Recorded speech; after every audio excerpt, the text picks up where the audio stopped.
A conversation between Tom Wright and Tom Holland. The Resurrection Paradox, Tom Holland and Tom Wright on True Victory. Every Easter, we sing that Jesus has triumphed. But if you ask what that victory exactly means, the answer is often not very clear. Does it simply mean going to heaven after death? Historian Tom Holland and theologian Tom Wright say that this victory was the most thrilling and sophisticated reversal of power in human history. Tom Holland, a non-believing historian, compares the cross to the ultimate judo technique. Judo isn't about blocking the opponent's strength, but using that strength to throw them. Ancient Rome crushed Jesus with the cross, the most brutal form of violence. But the moment that violence reached its peak, the values of the world were overturned. The Roman logic that might is right was defeated by the logic of the cross, which says the suffering can be righteous. Holland says, the reason we protect the weak and listen to victims today is because of this victory of moral paradox.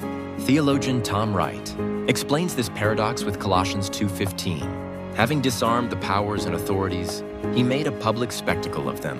Roman power reigned by scaring people with the weapon of death.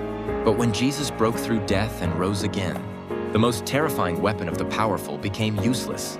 Wright calls this disarmament. On the surface, it seemed like Jesus became a spectacle. But in fact, Jesus took the world's violence captive and led a resurrection procession. This victory is not an abstract doctrine. When the world's power, money, and authority threaten us, it is a practical liberation that declares, your weapons no longer work. The moral revolution discovered by Tom Holland and the spiritual victory proclaimed by Tom Wright meet right at the scene of the resurrection. Resurrection is not a festival for the strong, but a victory report for the nameless and the suffering.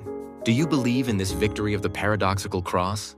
If so, we too can shout to the world today. The world's way has been defeated, and God's love has triumphed. May the joy of this thrilling victory renew your day today.